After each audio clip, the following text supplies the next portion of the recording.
L'édito de Djemeldine Benchenouf. Salam alaikum, Zulfillaoun, bonsoir. Encore un blackout. Les médias ont très certainement, une fois encore, reçu l'injonction de ne pas relayer, serait-ce par allusion, serait-ce entre les lignes, les très graves dissensions qui secouent le sérail. De la même manière qu'ils avaient déjà observé un blackout intégral sur l'intrusion d'un clan du régime opposé à la présidence et qui a réussi à jeter un grave discrédit sur cette farce électorale des récentes présidentielles, la montrant sous son véritable jour, comme elle s'est vraiment passée, en révélant le plus grand boycott électoral de l'histoire électorale de ce pays, que le clan présidentiel avait tenté d'étouffer. En ce moment même, au sommet du régime algérien, commandement militaire en particulier, des rééquilibrages en profondeur sont en cours.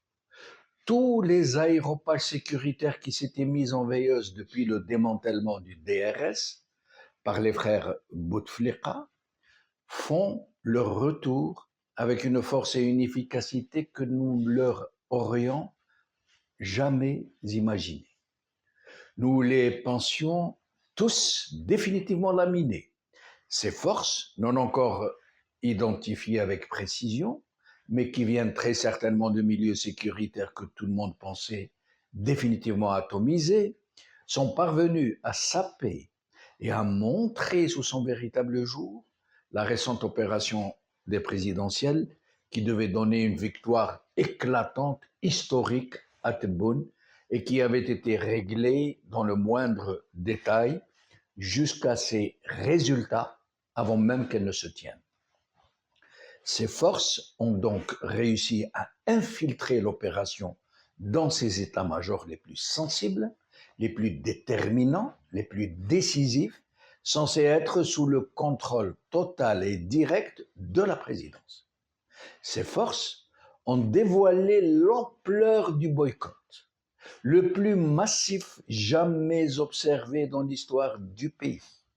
Elles sont même, ces forces, parvenues à la déclaration du chiffre ubuesque de près de 95% des voix pour le président Tebboune. 95%.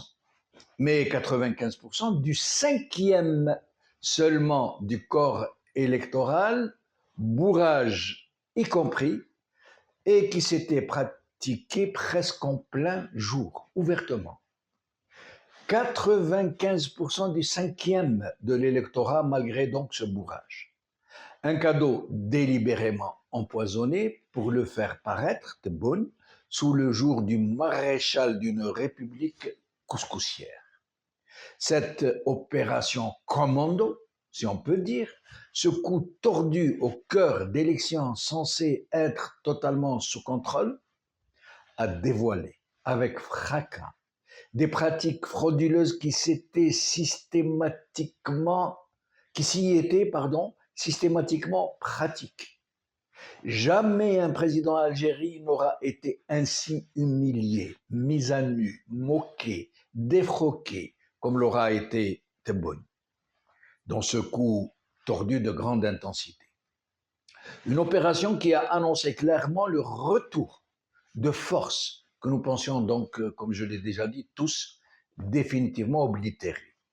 Rappelons, pour une meilleure compréhension de la problématique, que contrairement aux frères Bouteflika qui avaient réussi à domestiquer le haut commandement militaire jusqu'à pouvoir installer à sa tête un Gaïd Salah qu'il tenait lui-même d'une main de fer et par des dossiers particulièrement compromettants, comme ils avaient tout aussi bien réussi à démanteler le puissant DRS, véritable maître du pays, contrairement donc au Bouteflika, Tebboune, pour ce qui le concerne, n'a eu aucun mérite à devenir l'homme fort du système.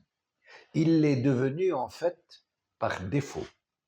Gaïd Saleh, devenu lui-même tout-puissant à la faveur du Hirak, qui lui avait permis de se débarrasser des Bouteflika, l'avait non seulement fabriqué Tebboune de toutes pièces, imposé à tout le pays par la fraude électorale, malgré un boycott massif, mais il lui avait surtout fait place nette, débarrassé de toute opposition potentielle, puisqu'il a envoyé presque tous les gêneurs éventuels en prison, y compris Saïd Bouteflika, le puissant Tawfiq, plusieurs généraux et généraux-majors de premier plan, d'ex-premiers ministres, plusieurs ministres et toute une foule de hauts fonctionnaires et de clientèle du régime, en plus de milliers de hirakistes qui allaient passer par la case prison. Et, cerise sur le gâteau, il allait faire à Tebboune la politesse de disparaître lui-même, dans des conditions très troubles qui n'ont pas fait l'objet d'une enquête appropriée. Tebboune allait donc profiter de ce désert politique pour devenir ce qu'il n'aurait jamais osé rêver être. Un président fort, mais fort par l'absence des habituels maîtres du jeu. L'homme fort par défaut, dans une problématique littéralement vidée d'une partie de l'équation. Il avait compris, Tebboune, entre-temps, qu'il devait continuer à terroriser toute velléité d'opposition à sa mainmise sur tous les mécanismes du pouvoir et à toute initiative populaire qui aurait pu faire repartir le Hirak. Il ne s'est rien refusé, ni les incarcérations, ni l'usage d'accusations pour terrorisme, ni la calomnie, ni le limogeage pour la moindre expression d'humeur, ni les interdictions de quitter le territoire national, ni la corruption de masse, ni la corruption à grande échelle d'une presse totalement domestiquée, dont la seule vocation était devenue désormais celle qui consistait exclusivement à chanter les louanges de celui qui sert la soupe. C'est ainsi, contouré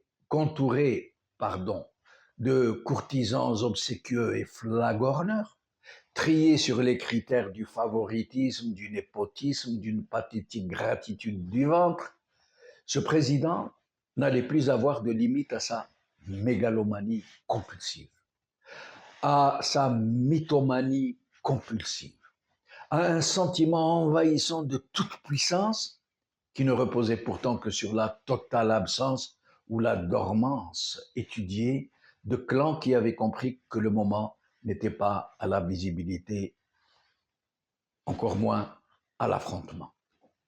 Mais il semble que ce moment est arrivé, que le meilleur allié objectif de ces forces occultes, qui n'attendaient que le moment de se reconstituer, était Tebboune lui-même, qui aura décidément tout fait pour creuser sa propre tombe. Nous y reviendrons. Merci.